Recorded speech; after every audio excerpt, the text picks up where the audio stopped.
예전에 그 젊은 세대 또 청소년들 또 어떤 초등학생들 대상으로 그런 꿈에 대한 설문조사나 또 꿈에 대한 그런 다큐멘터리 그런 내용들을 보면 그 옛날 아이들의 꿈과 또 요즘 아이들의 꿈이 굉장히 많이 다른 것을 보게 되는데, 예전에는 아이들에게 너 꿈이 뭐니? 커서 뭐가 되고 싶니? 물어보면 대부분 대통령, 군인이요, 과학자가 되어서 우주 여행을 가고 싶어요. 이렇게 구체적으로 본인의 어떤 소망과 또 어떤 재능을 담아서 어떤 직업적으로 구체적으로 아이들이 대답을 했습니다. 근데 요즘 세대 아이들에게 꿈이 뭐니 하고 물으면 뭐라고 하는지 아세요? 돈 많은 부자요. 그렇게 얘기하는 젊은 세대 또 아이들이 상당히 많습니다. 부에 대한 부러움, 또 부를 소유했을 때 또 얼마나 좋은지에 대한 그런 가치관들이 우리 세대들의, 우리 아이 세대들에게 굉장히 많이 있는 것이죠. 그래서 이제 그래도 아이들에게 그냥 단순히 부자 말고 또 직업적으로 이제 뭐가 좋으니 이렇게 물어보면 요즘 세대 많이 대답하는 게 뭐냐면 연예인, 그리고 공무원, 건물주, 이렇게 대답을 많이 합니다. 아마 연예인은 부러움의 대상이기도 하고 또 고소득이기 때문에 부러워하겠죠. 또 다른 직업군에 대해서는 아마 안정적인 수입이 있다라고 생각하기 때문에 그렇게들 많이들 얘기를 하는 것 같습니다. 좀 씁쓸하기도 하고 또 한편으로는 또 이해가 되기도 하는 그런 답변들인데, 우리가 부모 세대가 보여주기 때문에 또 그런 말을 많이 하기 때문에 아이들이 돈에 대해서 이제 극단적인 생각들을 많이 갖고 있는 것 같아요. 돈에 대해서 완전히 나쁘게 보는 사람들도 있고 또 돈만 추구하는 그런 어른들도 있고, 그러다 보니까 아이들도 이 돈에 대해서 극단적인 생각들이 참 많이 있는 것 같습니다. 근데 저도 보기에 돈이 무조건 나쁘다라고 말할 수 없습니다. 또 돈이 많으면 무조건 다 좋다라고 말할 수는 없고 균형이 있어야 됩니다. 그런데 오늘날은 많은 사람들이 이 돈의 구매력, 이 돈의 힘에 대해서는 굉장히 좋아합니다. 그러나 이 돈이라는 것은 구매력이 있어서 어떤 굉장히 매력적인 요소가 있죠. 그리고 돈으로 우리가 할 수 있는 일이 많습니다. 우리가 학교도 세울 수도 있고 병원을 지을 수도 있고 또 주님 나라 위해서 좋은 일 많이 할 수 있어요. 그러나 이 돈은 분명히 구매력이 있지만 동시에 돈이 얼마나 파괴력이 있는지, 파괴적인지, 돈의 위험성에 대해서도 얘기를 해야 됩니다. 돈의 가능성, 그러나 동시에 돈에는 위험성이 있다. 아예 네가 게을러서 직업이 없으면 너의 삶이 비참해질 것이다. 여기에 대해서 알려줘야 되고, 또 돈만 추구하고 돈만 바라다가 감당할 수 없는 빚을 지고 또 돈을 쫓아가다가 우리가 속이는 사람에 의해서 돈을 다 빼앗기는 경우도 있고, 그러니까 돈의 어떤 위험성, 없을 때의 위험과 또 잘못 추구하다가 돈으로 인하여 고통을 받게 되는 그 위험성, 그 파괴력에 대해서, 그러니까 돈의 가능성과 위험성, 그 돈이 갖고 있는 그 구매력과 또 파괴력에 대해서 동시에 균형 있게 우리 부모 세대가 얘기를 해야 되는데, 우리는 양극단을 추구할 때가 많습니다. 돈에 대해서 눈을 감아라, 무조건 청빈하게 살아야 된다. 또 아니면 돈에 대해서 극단적일 정도로 너무 그걸 좋아하고 또 신앙과 믿음을 다 포기할 정도로 또 때로는 잘못된 방법이라도 돈만 추구하는 그런 양쪽 사이에서 우리 아이들이 올바른 가치관을 못 잡을 때가 참 많이 있습니다. 그냥 단순히 제가 돈에 대한 얘기만 좀 짧게 드렸지만 수많은 위험한 가치관들이 우리와 우리 자녀들을 위협할 때가 많습니다. 또 때로는 우리가 세상 살아가면서 우리들 앞에 놓여있는 그 상황과 환경 때문에, 그 고난의 어려움 때문에 우리는 또 인생이 힘들어지기도 하는 것이죠. 그래서 우리는 이 세상 살아가면서 수많은 어려움이 있습니다. 그리고 위험한 요소들도 많고 때로는 그 위험 때문에 우리가 믿음의 고난에 빠질 때도 있습니다. 오늘 말씀을 보니까 서머나 교회가 우리와 비슷한 또 동일한 그런 위험한 상황 가운데 있었는데, 그 위험 속에서 서문학교회가 어떤 결단을 했고 또 그들이 어떻게 했을 때 그 고난을 이겨낼 수 있었는지 우리가 살펴보면서 다시 한번 여러분들 마음 가운데 이 위험한 고난 상황 속에서 내가 어떻게 할 것인가 결단하고 결심할 수 있는 그런 놀라운 시간이 될 수 있기를 간절히 소망합니다. 자, 서문학교회를 한번 볼까요? 자, 8절 말씀. 서문학교회 사자에게 편지하노라. 자, 요한계시록에 보면 그 7개 교회가 나옵니다. 초대교회 그 흩어져 있던 7개의 교회가 나오는데, 이 7개의 교회 중에 칭찬받은 교회는 2교회입니다. 바로 서머나 교회와 빌라델피아 교회. 이 2교회가 칭찬을 받았는데, 특별히 이 서머나 교회가 있었던 곳은 터키였습니다. 이 터키 하면 오늘날 그 이스탄불 또 앙카라, 이 2 도시는 들어보셨죠? 또 터키의 3번째 도시가 어디냐면 이즈미르라는 상업 도시가 있습니다. 이 서머나라는 이 지역이 어디였냐면 지금 오늘날의 이즈미르라는 도시입니다. 그 당시 서머나 교회가 세워졌던 2000년 전에도 이곳은 굉장히 유명하고 발달하고 부유한 도시였습니다. 근데 이 부유한 도시에서 믿음의 성도들이, 서머나 교회 성도들이 어떻게 살았나, 그리고 그들의 삶의 환경이 어떠했는가, 오늘 성경에서 자세히 알려주고 있는데, 서머나 교회가 당면하고 있는 그 현실은 만만치가 않았습니다. 자, 9절 말씀 보십시오. 내가 내 환난과 궁핍을 알거니와. 그러니까 서머나 교회 교회인들이 어떤 상황에 있었냐면 부유한 도시에서 가난하게 살았습니다. 넉넉한 도시에서 궁핍하게 그들이 살게 되었죠. 그래서 우리가 인생에 수많은 고난들이 있는데, 서머나 교회가 겪고 있는 첫 번째 고난이 뭐였냐면 세상이 주는 고난, 바로 환난과 궁핍이라는 그 환경 속에서 서머나 교회 교인들이 세상에 주는 그 어려운, 그 빈곤한 그 고난 속에서 그들이 어렵게 힘들게 살아가고 있었습니다. 우리도 이제 가끔 그런 생각을 하죠. 하나님, 교회 다니면 다 부자가 되고, 또 우리가 성도들이 기도할 때마다 하늘에서 일확천금이 막 쏟아지면 우리도 좋고, 또 우리가 전도하러 나가기도 얼마나 좋습니까? 하나님, 우리를 부유하게 넉넉하게 막 세상을 물질적으로 이길 정도로 정말 풍성하게 해주시면 하나님, 얼마나 많은 사람들이 교회로 오겠습니까? 하나님, 왜 우리에게는 이런 풍성함을 안 주십니까? 그런 생각을 우리가 간혹 할 때가 있습니다. 저도 성도님들 신방하면 아픈 분들이 있습니다. 오랜 시간 또 노안으로 또 질병으로 힘들어 하시는 분들도 있습니다. 또 어떤 분들은 보증금을 다 떼어서 더 이상 돈이 없어서 어찌할 바를 모르는 그런 성도님들을 보기도 합니다. 그러면 안타깝기도 하고, 그 어려운 상황으로 내몰린 걸로 인해서 때로는 그렇게 힘들게 만든 그 누군가 모르는 그 사람을 향해서 저는 분노의 마음이 일어날 때도 있습니다. 그러면 저도 막 생각을 하죠. 하나님, 제가 만나는 사람마다, 기도하는 사람마다 환자들이 다 일어나고, 제가 막 손대면 돌덩이가 떡이 되고, 또 돌이 금으로 바뀌면 우리 성도들 막 마음껏 도와줄 수 있고 힘을 줄 수 있을 텐데, 하나님, 왜 나에게 그런 능력을 안 주십니까? 간혹 우리가 그런 서운함에, 답답함에, 때로는 그런 어떤 분노의 심정 속에서 우리가 수많은, 때로는 잘못된 생각을 하기도 합니다. 여러분들 보시기에 어떻습니까? 여러분들 생각하시기에 어떠세요? 이 서머나 교회가 그 부유한 세상 속에서 궁핍하게 힘들게 살 때 하나님이 막 부어주시고 막 떵떵거리고 자랑할 수 있도록 좋은 거 주시면 얼마나 좋겠습니까?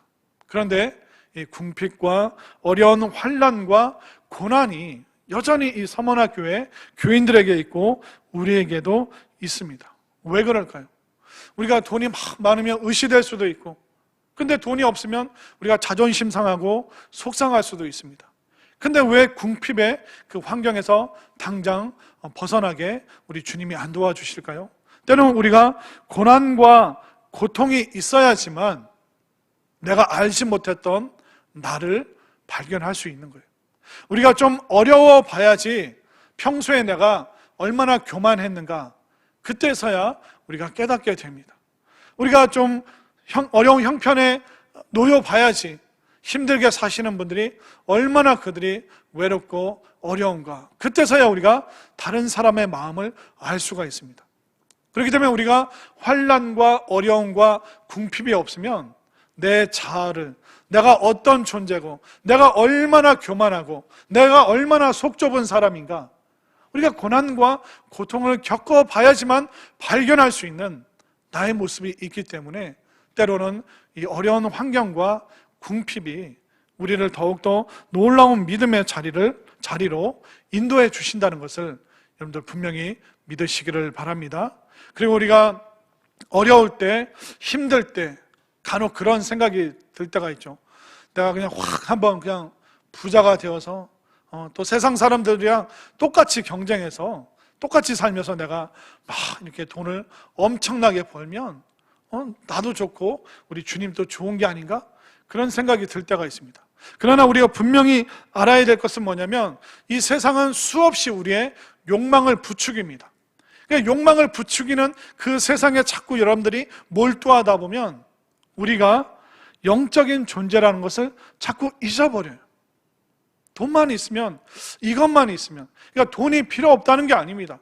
여러분들 경제생활 하지 말라는 게 아니에요. 근데 여러분들 그 정상적인 그 범위를 벗어나서 헛된 욕망을 추구하면 여러분들이 어떤 존재인지, 우리가 내가 영적인 존재라는 것을 자꾸 잊어버리기 때문에 우리가 육체만 채워지면 다 된다라는 잘못된 위험한 사고방식을, 믿음의 사람들도 그런 사고방식에 물들 때가 있습니다. 그러면 우리는 궁핍과 어려움을 넘어서서 더 위험한 타락과 추락의 삶으로 우리가 빠져들 수가 있는 것이죠. 그래서 우리가 위험한 시대를 살기 때문에 우리가 조심하셔야 돼요. 우리가 경제에 대해서, 돈에 대해서 올바른 건강한 생각을 가지고 있어야 되고, 헛된 욕심을 막 부추기는 이 세상 속에서 여러분들의 마음과 영혼을 잘 붙잡으셔야 됩니다. 간혹 아이들이 그런 얘기하죠. 아이들에게 물어보면서 왜 부자가 되고 싶냐? 그러면 애들이 뭐라고 대답합니까? 먹고 싶을 때 먹고, 자고 싶을 때 자고, 부자가 되면 더 이상 공부 안 해도 되고, 놀고 싶을 때 놀 수 있고, 그렇게 얘기를 합니다. 근데 여러분들 한번 생각해 보십시오. 먹고 싶을 때 먹고, 자고 싶을 때 자고, 놀고 싶을 때 놀고, 딱 연상되는 동물이 뭐가 있습니까? 꿀꿀꿀. 여러분들 돼지가 생각나지 않으세요? 여러분들 돼지가 부러우세요? 나 돼지가 부럽다 하시는 분 있으세요? 먹고 싶은 거 먹고, 놀고 싶을 때 놀고, 자고 싶을 때 자고, 안 씻어도 되고. 근데 우리는 아무도 돼지를 부러워하지 않습니다. 왜? 돼지의 마지막이, 돼지가 살이 찌고 나서 어디로 가는지 우리가 알고 있기 때문에, 그 결말을 알고 있기 때문에 돼지의 삶을 우리는 절대로 부러워하지 않습니다. 우리가 그런 방식으로 세상을 보고, 그런 방식으로 세상의 헛된 욕망을 추구하고, 그런 시선으로 우리가 결국 안 좋은 결말로 갈 사람들을 부러워하고 있는 것이 때로는 믿음의 사람들 속에서, 그 마음 속에서 발견될 때 굉장히 그것은 위험한 상황 가운데 놓여 있는 것입니다. 여러분들 어떻습니까? 무엇을 부러워하고 어떤 헛된 욕망을 추구하고 계신지. 우리가 환난이 있고 고난이 있고 때로는 경제적으로 궁핍할 수 있습니다. 어려울 수 있어요. 그러나 이때 여러분들의 마음을 잘 붙잡으셔야 됩니다. 이렇게 어렵고 힘들게 사는 이 서머나 교회 교인들을 향해서 우리 주님께서 뭐라고 말씀하시는지 한번 볼까요? 9절 말씀. 내가 내 환난과 궁핍을 알거니와 사실은 진짜로 내가 부요한 자니라. 예수님이 하시는 말씀이에요. 서머나 교회 교인들은 주님, 우리는 환난이 있습니다. 우리는 가난합니다. 우리도 세상 사람들처럼 욕망껏 그것을 다 채우는 그런 삶을 살면 안 됩니까? 그렇게 물어봤더니 주님의 응답이 뭡니까? 실상은 사실은 네가 부요한 사람이다. 네가 얼마나 부요한지 알지 못하느냐? 여러분들, 부요함에는요 수많은 항목이 있습니다. 단순히 물질적인 것, 육체적인 것, 이건 눈에 보이는 것만 부요한 항목이 아닙니다. 우리들이 갖고 있는 부요함이 뭘까요? 하나님께서는 우리에게 말씀의 부요함. 여러분들 정신 차리십시오. 교회 다니는 분들은요 이렇게 말하면 아멘이라고 화답합니다. 다시 하겠습니다. 우리가 갖고 있는 부요함의 항목은 굉장히 많습니다. 하나님께서 우리에게 말씀의 부요함을 주셨습니다. 우리에게 기도의 풍성함을 주셨습니다. 우리에게 은혜의 부요함을 주셨습니다. 우리가 서로 사랑하는 이 풍성함을 우리에게 주셨음을 믿으시길 바랍니다.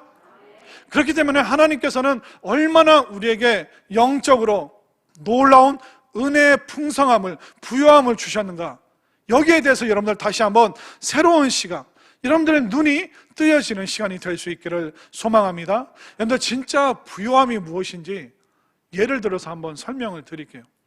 제가 몇 년 전에 수요 예배 때 한번 여러분들과 나눴던 얘기인 것 같은데, 제가 예전에 부교역자로 이제 있을 때 어떤 선교사님을 1박 2일 제가 모실 때가 있었어요. 그러니까 주일 오후 예배 설교가 있었는데 이제 토요일 날 오셨어요. 그래서 이제 1박 2일 동안 뭐 식사 대접도 하고 또 교회 또 그 지역 이제 구경도 좀 시켜드리고, 이제 그러면서 이제 이런저런 대화를 나누는데, 그분이 이제 중국 선교사님이셨습니다. 그분이 이제 한국 들어오기 전에 몇 달 전에 이제 마음에 품었던 비전이 뭐였냐면 이동 신학교를 해야겠다. 그러니까 중국처럼 이제 공산화되고 이제 정부의 감시가 있는 곳은 건물을 함부로 세우거나 사람들을 모으는 것에 있어서 굉장히 위험합니다. 그래서 이분이 전도의 방식과 또 성도들을 돌보는 방식을 어떻게 방향을 잡았냐면, 한국 들어오기 몇 달 전에 이동 신학교를 해야겠다. 예를 들면 대전에 있는 그 중국 성도들을 이제 일주일 동안 집중적으로 신학 교육을 시키고, 또 이제 전주로 넘어가서 전주에서 일주일 동안 집중 교육, 그 다음엔 또 부산에 가서 또 일주일 동안, 이렇게 계속 순회를 하면서 그 신학교를 옮겨 다니면서 이런 방식으로 신학교 운영을 해야겠다. 이제 그런 마음을 품고 이제 한국에 오셨는데, 이 중국 선교사님을 돕는 여러 후원하는 교회 중에 평택에 있는 작은 교회가 있었습니다. 이 교회는 개척한 지 이제 한 10년도 채 안 됐고, 또 성도도 100여 명도 안 되는 한 7, 80명 되는 그런 작은 교회였습니다.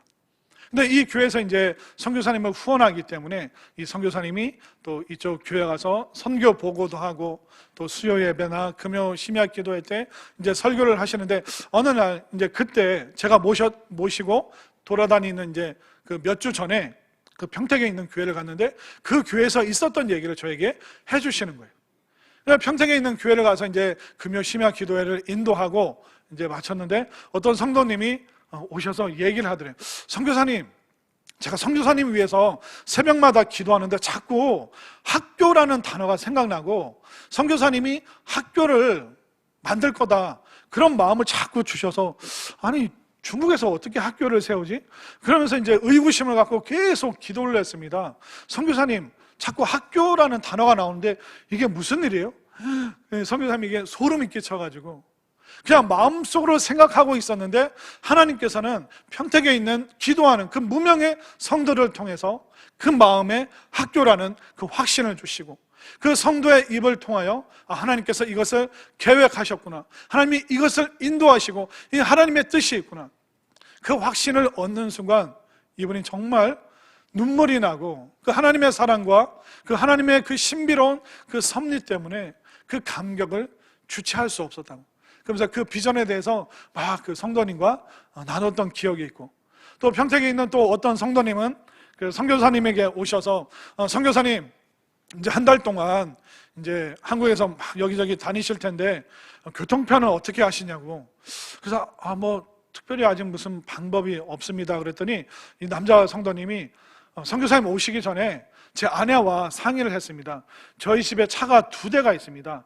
제가 타고 다니는 차가 있고 또 아내가 직장 다닐 때 타고 다니는 작은 차가 있는데, 선교사님이 제가 타고 다니는 이 큰 차를 한 달 동안 쓰세요. 저희 부부는 그냥 이 작은 차 타고 다니면 됩니다.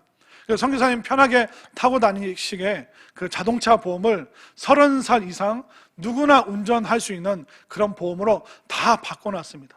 그리고 기름값도 여기 있으니까 한 달 동안 마음껏 쓰세요. 아멘인가요? 여러분들 감동이 있으세요? 그분의 삶이 형편이 어떤지를 모르겠습니다. 그러나 그 마음은 이미 풍요로움으로, 부요함으로 가득 차 있으신 분이잖아요. 제가 되게 큰 교회 부교육자로 있으면서 그 얘기를 듣는데 참, 그 평택에 있는 그 교회가 참 멋지다, 그리고 부럽다, 그런 마음이 막 들었습니다. 그 선교사님의 감동 속에, 감격 속에서 그 간증을 해주시는데, 이게 진짜 부요함이다. 여러분들 생각하시기에 무엇이 부요함입니까? 하나님 나라 위하여 정말 이렇게 마음껏 쓰고 베풀고 나눌 수 있는 이런 사람, 이런 교인들. 저는 여러분들이 세상에 헛된 욕망이 아니라 정말 우리가 있는 중에, 하나님께서 주신 것 중에 이렇게 이 부요한 마음으로, 정말 기도의 그 부요함으로 하나님의 그 계획하심을 미리 알게 되는 그런 성도, 정말 자신의 형편 속에서 부요한 마음으로 그렇게 넉넉하게 드릴 수 있는 그 마음이 얼마나 귀한가. 주님이 말씀하시잖아요. 서머나교회, 네가 지금 환난과 궁핍 가운데 있지만 사실은 진짜는 네가 부유한 사람이다. 이런 우리에게는 수많은 부유함의 항목이 있습니다. 정말 여러분들이 이 서머나 교회처럼 정말 무명의 성도들, 정말 작은 개척교회라고 할지라도 그 풍성함으로, 부유함으로 하나님 나라 위에서 섬길 수 있는 우리 모두가 될 수 있기를 간절히 소망합니다. 또 이 서머나교회가 직면하고 있는 두 번째 고난이 뭡니까? 바로 신앙적 갈등으로 인한 고난이 이들에게 있었습니다. 자, 9절 말씀 중반을 보십시오. 자칭 유대인이라 하는 자들의 비방도 알거니와 실상은 유대인이 아니요 사탄의 회당이라. 그 서머나 교회 안에는 이방인들, 그러니까 헬라 문화권에 있는 이방인들도 있었고, 또 자칭 유대인이라고 하는 유대인들도 이 서머나 교회 안에 성도로 함께 있었습니다. 그러나 예수님이 이 유대인들에 대해서 뭐라고 얘기합니까? 자칭 유대인, 스스로 우리가 선택받은 민족이다라고 스스로 그렇게 교만하게 여기는 자칭 유대인들이었습니다. 그런데 거기서 그치지 않고 예수님께서 신랄하게 비난하시죠. 그 유대인들은 사탄의 회당이다.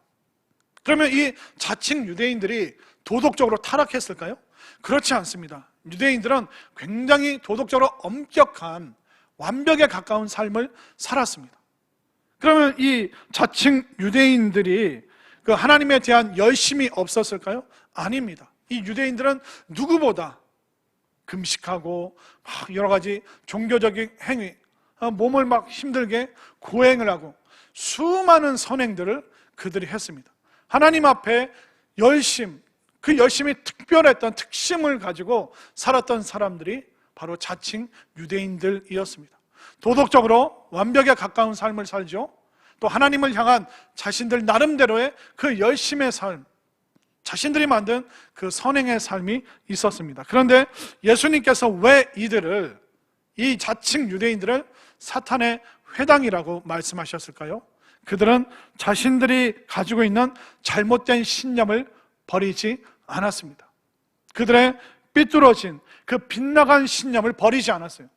이 유대인들의 문제점은 뭐냐면 예수님의 십자가가 있지만 그래도 우리가 뭐 해야지, 뭐라도 좀 노력을 해야지 우리가 구원받지, 염치 없이 어떻게 예수님의 십자가만 의지하고 구원받느냐. 그렇기 때문에 이 사람들은 예수님의 십자가를 점점 축소시키고 본인들의 선행과 공로를 점점 크게 만들었습니다. 우리는 예수님의 공로로 구원받는 거지 우리의 선행과 우리의 공로로 절대로 우리는 구원받을 수 없습니다. 우리는 선행보다 악행을 더 많이 하기 때문에 우리의 공로는 천국 문 앞에서 내세울 수 없는 거예요. 그런데 이 유대인들은 서머나 교회 안에 들어와서 예수님의 말씀과 십자가와 부활의 사건을 듣고 있음에도 불구하고 그들은 자신들이 갖고 있는 그 빗나간 신념을 조금도 바꾸지 않겠다는 그 편협하고 잘못된 마음을 갖고 있었기 때문에.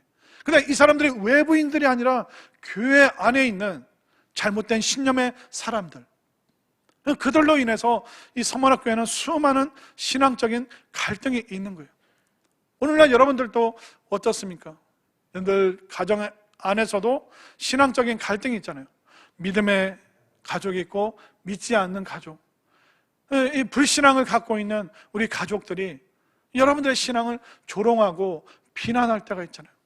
야, 교회 가면 밥을 주냐 떡을 주냐.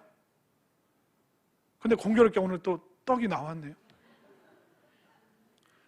그리고 우리가 코로나 좀 잠잠해지면 오후 예배 다시 재개하면서 기회가 되면 우리가 또 밥도 줄 거예요.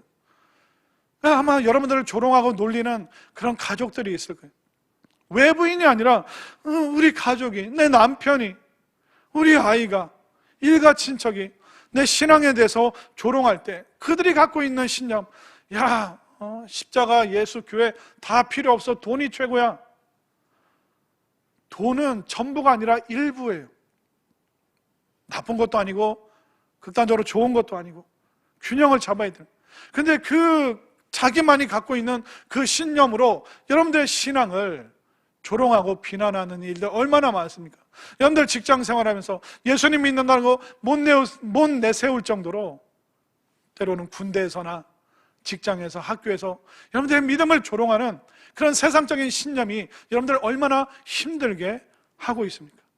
이 서머나 교회 성도들도 이 빛나게 한 신념으로 같은 교인이라고 하면서도 이 유대인들이 갖고 있는 그 잘못된 그 신앙관으로 인해서 그들의 갈등과 고난과 어려움을 지금 겪고 있습니다. 오늘날 또 어떻습니까? 빗나간 신념을 가진 사람들이 있죠. 신천지, 이단, 사이비. 요즘에는 그 대전 버스에서 별로 광고가 없는데 그 버스에 그 광고가 붙더라고요. 무슨 성경 세미나. 제가 실명은 거론 못하고 박모혹수. 그럼 언제 또 와서 저 잡아갈까봐 무서워서 실명은 얘기는 못하겠는데 다 잘못된 구원관, 잘못된 성경관, 잘못된 신학관이 있는 거예요. 저도 이제 좀 안타깝고 속상한 게 뭐냐면 JMS 정명석, 신천지 2만, 3만인가 2만인가 그 사람들 보면 저보다 인물도 못한데 왜 사람들 거기 가서 앉아있고 막 소리 지르고 그러는지 저 이해가 안 돼요. 여러분들 이해가 되세요? 여러분들 그 이단들의 신념은 뭐냐면 그들은 위조 지폐를 갖고 있는 거예요. 계속 얘기를 하잖아요. 아니 이 지폐랑 이 지폐랑 차이가 뭐냐. 신사임당 그림도 똑같고 5만 원이나 숫자도 똑같고 앞면도 똑같고 뒷면도 똑같고. 그런데 진짜 지폐와 위조 지폐 한 끗 차이인데 그게 영원한 차이잖아요. 이건 쓸 수 있는데 이거는 쓸 수가 없어요. 큰일 나는 거예요. 그런데 우리 다 이 지폐를 갖고 있다. 위조 지폐인데 우리가 다 이거 쓰고 있다. 그러면 일부가 그걸 쓰고 있다고 이 진짜 지폐 전부는 다 가짜가 됩니까? 일부가 어떻게 전부를 이길 수 있겠어요? 어떻게 위조 지폐가 진짜 지폐를 이길 수 있겠습니까? 근데 자기들은 이것도 진짜 지폐라고 똑같이 생겼지 않냐고. 그러나 거기에 수많은 차이가 있는 것입니다. 그러나 그들은 그 위조 지폐 들고 잘못된 신념으로 천국 가기 위해서는 이 지폐가 있어야 된다고. 결국 이게 유통될 거라고. 그걸로 사람들 세뇌시키고 영적으로 속이고 있잖아요. 그들의 그 빗나간 신념이 얼마나 우리 가족들과 친지들을, 우리 이웃들을 영적인 그 사기를 치면서 그들이 거짓말을 지금 행하고 있습니까? 이런 걸로 인해 우리가 극심한 고난에 빠져 있고, 신천지들이 요즘에 우리가 빛으로 나가자 신문 광고도 하고 유튜브에 광고도 하고, 그 위조 지폐 쓰자 막 그 말이랑 똑같은 겁니다. 이 수많은 잘못된 신념, 자기들도 성경 믿는다고 그러고 자기들도 예수님 믿는다고 하고, 근데 왜 예수님이 몰래 재림을 하셔서 믿음을 안 보시고 왜 시험 봐서 통과를 시킵니까? 신천지 가면 시험 봐야 돼요. 가지 마세요. 엄청 힘들어요. 6개월 공부하고 시험 보고 일주일 공부하고 또 시험 보고. 어떻게 시험으로 천국 들어간다? 못 들어간다? 그렇게 말을 합니까? 그런데 그들이 그 잘못된 신념으로 계속 밀어붙이니까 오해하는 거죠. 다 이 지폐 쓰네? 아니요, 그 사람들만 그 위조 지폐 쓰고 있는 거예요. 또 교회 안에서도, 우리 교회는 그런 분들 안 계신데 또 빗나간 신념을 갖고 계신 분들이 있어요. 그러니까 목사님이나 아니면 사모님들에 대해서 잘못된 가치관으로 보시는 분들이 있어요. 예를 들면 목사님이 새 옷을 장만해서 또 새 넥타이를 메고 딱 오면 목사님이 청빈하지 못하고 사치스럽다고 그래요. 그래서 평일날 그냥 집에서 있던 편안한 복장으로 또 교회에서 왔다 갔다 하면 목사님이 체면이지, 목사님이 거지야?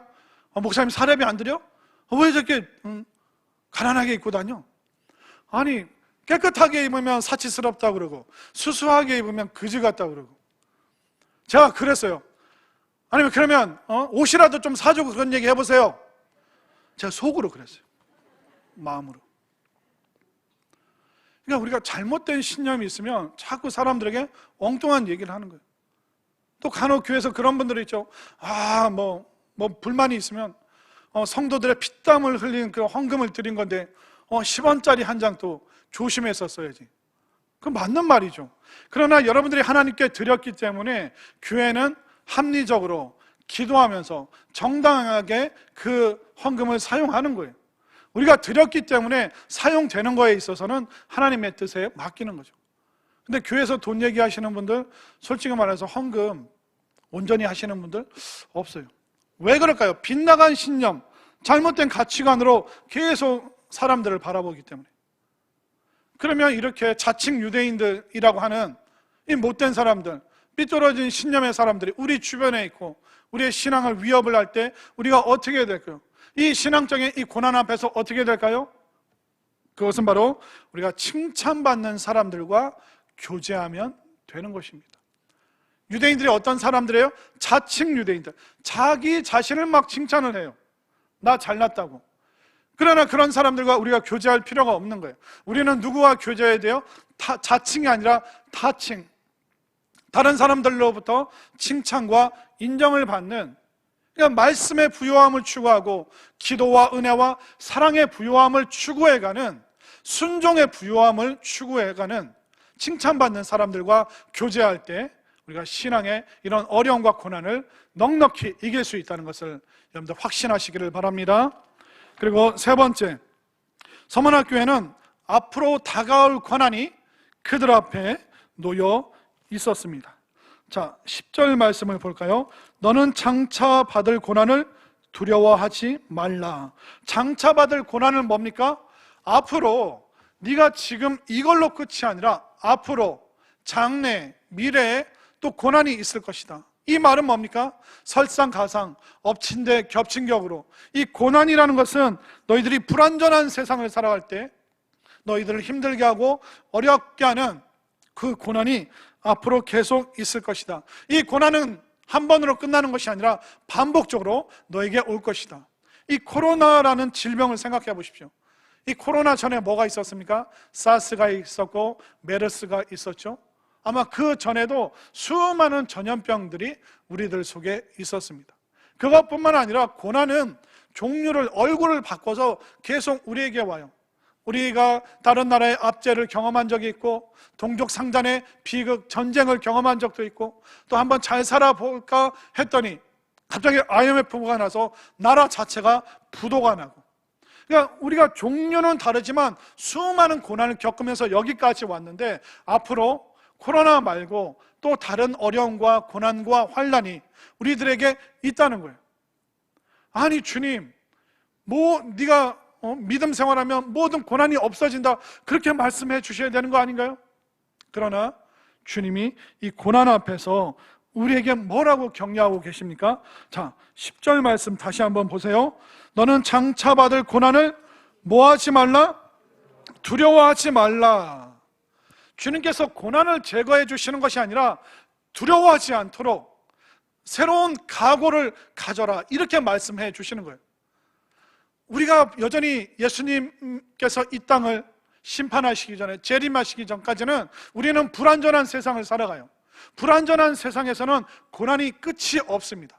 그러면 이런 세상에서 고난을 제거해 주세요라고 기도하는 것이 아니라 뭐라고 해야 됩니까? 각오를 새로 다져야 되는 거예요. 하나님, 고난이 와도 내가 두려워하지 않겠습니다. 내 마음이 정하여졌사오니 내가 믿음으로 굳건하게 서겠습니다. 두려워하지 않겠다는 그 각오를 여러분들이 새롭게 다지시기를 바랍니다. 우리가 아이들에게, 자녀들에게 좋은 의도로 거짓말을 할 때가 있어요. 애들이 가끔 그런 얘기 하잖아요. 엄마, 나는 왜 이렇게 안 이쁘지? 나는 이렇게 못생겼어? 그러면 엄마들이 뭐라 그래요? 걱정하지 마. 고등학교 졸업하고 네가 아가씨가 되면 이뻐져. 엄마, 나 왜 이렇게 뚱뚱해? 걱정하지 마. 고등학교 졸업하고 좋은 대학만 가면 너 날씬해져. 고등학교 졸업하면 살 빠져. 그런 말 하셨어요, 안 하셨어요? 공부하기 힘들어하는 애들한테 뭐라고 합니까? 야, 너 고등학교 때까지만 고생해. 이제 좋은 대학만 가면 너 고생 끝, 행복 시작이야. 조금만 고생하자. 그러면 좋은 대학 가면 그 아이가 졸업할 때 막 서로 기업에서 그 아이 데려가겠다고 합니까? 아닌 거 여러분들 아시잖아요. 우리가 아이들에게 해줘야 될 게 뭡니까? 공부하는 게 참 어렵지, 힘들지. 그러나 이 공부를 통해서 네가 더 멋진 삶을 살 수 있단다. 때로는 우리에게 하얀 거짓말, 아이들을 격려하기 위해서, 위로하기 위해서 그런 말을 할 수도 있겠죠. 그러나 우리 아이들에게 우리가 뭐라고 얘기해야 되겠습니까? 우리가 각오를 새롭게 하고, 때로는 네 인생 살아가면서 공부만큼 어려운 일들이 있을 것이다. 그러나 그때마다 주저앉지 마라. 엄마 아빠가 도와줄 것이고 기도할 것이고 또 수많은 그 상황과 여건이 너를 도와줄 거다.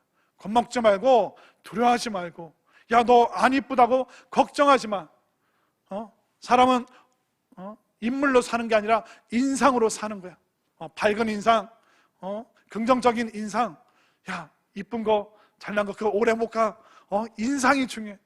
우리가 그런 걸 통해서 아이가 새로운 결단, 새로운 각오를 다질 수 있도록 격려해야 되는 것처럼, 우리 주님께서 이 서문학교에 야, 고난 없어, 걱정하지 마, 그렇게 말씀해 주시는 것이 아니라, 불완전한 세상 살아가면서 고난 있을 때 두려워하지 마. 너 이제 각오를 새롭게 다시면 되는 거야. 주님께서 그 말씀을 이들에게, 이 고난을 이길 수 있는 말씀을 주고 계시잖아요. 한번 볼까요? 또 10절 초반에 보면, 마귀가 장차 너희 가운데서 몇 사람을 옥에 던져 시험을 받게 하리니 너희가 10일 동안 환난을 받으리라. 자, 10일이라는 것은 뭐냐면 짧다는 겁니다. 그리고 1, 2, 3, 4, 5, 6, 7, 8, 9, 10 하면 우리가 뭔가 딱 결정되는 그런 느낌 있잖아요. 뭔가 딱 채워지는 느낌이 있죠. 그러니까 어떤 고난의 때가 차고, 또 열흘이라는 짧은 기간, 진짜 숫자 그대로 열흘을 말하는 게 아니에요. 고난은 열흘 동안에 잠시 잠깐이다. 로마 황제의 권력도 열흘밖에 안 간다. 10일 지나 붉은 꽃이 없다. 황제의 권력도 길게 가지 않는다. 주님께서는 고난도 어려움도 길지 않다. 세상의 권력도 욕망도 그렇게 길지 않다. 그 말씀을 지금 서문학교의 성도들에게 주고 계시는 것이죠. 그래서 주님께서 뭐라고 말씀하십니까? 내가 죽도록 충성하라. 그리하면 내가 생명의 관을 내게 주리라. 죽도록 충성하라. 이게 무슨 말일까요? 너희들이 끊임없이 한순간도 그 신뢰로부터 벗어나지 마라. 계속해서 너희들이 신뢰할 수 있는 그 삶을 살아가라. 너희들이 빈곤 속에서 영적인 부요함, 하나님께서 주시는 그 부요함의 다양한 그 항목 속에서 끊임없이 너희들의 그 영적인 부요함을 통해서 신뢰를 보여줄 수 있는 충성을 각오해라. 또 너희들이 수많은 그 잘못된 신념의 공격이 있겠지만, 정말 신실한 진리의 성도들, 믿음 안에서 칭찬받는 성도들과 함께 그 신뢰의 모습을 너희들이 한순간도 놓치지 말고 끊임없이 계속적으로 너희들이 신뢰받을 수 있는 그 모습을 보여줘라. 주님께서 그렇게 지금 말씀하고 있는 것입니다. 우리는 어떻게 해야 됩니까? 두려워하지 않기로 각오를 새로 다져야죠. 또 우리가 신뢰할 수 있는, 신뢰받을 수 있는 충성의 삶을 살기로 여러분들이 새로운 기도의 내용을 올려드리시기를 바랍니다. 그렇기 때문에 우리가 고난의 때에 뭘 해야 됩니까? 우리가 각오를 새롭게 다지고 또 우리가 높은 기도를 올려드려야 되는 거예요. 시시한 기도 할 필요가 없는 거예요. 요거 조금, 저거 조금이 아니라 하나님, 우리 가족 얼마든지 하나님 주시는 그 부요함을 누릴 수 있고, 우리 얼마든지 이제 더 행복한 그 삶을, 그 이상의 삶을 우리가 추구할 수 있고, 우리가 믿음 안에서 얼마든지 승리할 수 있습니다. 이런 고난, 이거 아무것도 아닙니다. 이런 속상함, 누군들 속상하지 않겠습니까? 그냥 우리가 시시한 기도하지 않고 높은 기도, 놀라운 기도, 정말 가슴 벅찬 그 기도를 통하여 우리는 장차올 고난을 넉넉히 이길 수 있다는 것을 여러분들 분명히 믿으시기를 바랍니다. 우리가 어떻게 해야 될까요? 이 코로나 때 각오를 새로 다져야 되는 거예요. 새로 결단해야 되는 거예요. 우리가 시시한 기도가 아니라 정말 놀라운 기도를 통하여 정말 하나님 앞에서 칭찬받고 수많은 위험 속에서도 이것을 극복하고 이기고 승리할 수 있는 믿음의 성도들 되어주시기를 간절히 소망합니다.